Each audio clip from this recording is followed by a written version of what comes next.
सगळ्याची सस्पेन्शनची ऑर्डर निघाली होती आणि आम्हाला शोकेस भेटणार होती। आमची नोकरी जाईल त्या भीती पोटी आम्ही नोकरी जॉईन करीत आहे।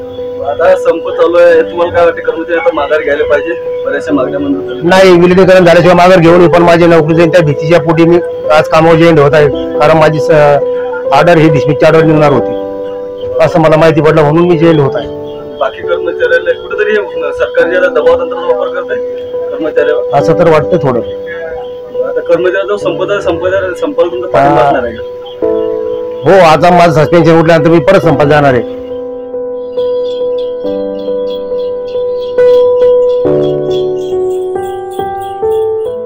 आज बुलढाणा आगारामध्ये 163 चालक आहेत आणि 158 वाहक आहेत।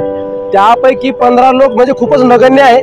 त्यामुळं हा जो काही विलिनीकरणाचा आणि दुखवट्याचा जो प्रश्न आहे तो त्या प्रश्नामध्ये हे जे काही 15 लोकांची गच्छंती या ठिकाणावरून झालेली आहे, कामावरती रुजू झालेले आहेत। उलट या ठिकाणी आमच्यासाठी ते एक उदाहरण प्रस्तुत झालेलं आहे की त्यांच्यावर जी कारवाई होणार आहे ते कारवाई आमच्यासाठी खूप मोलाची राहणार आहे। उद्या या 15 व्यतिरिक्त जे जाणारे होते त्यांच्यासाठी एक चांगलं उदाहरण राहील। त्यासाठी काही मोठी गोष्ट आम्हाला ती वाटत नाही। पुढचं पवित्र आंदोलन तर कसं असणार? पुढचं पवित्र असं आहे की आज आम्ही भारतीय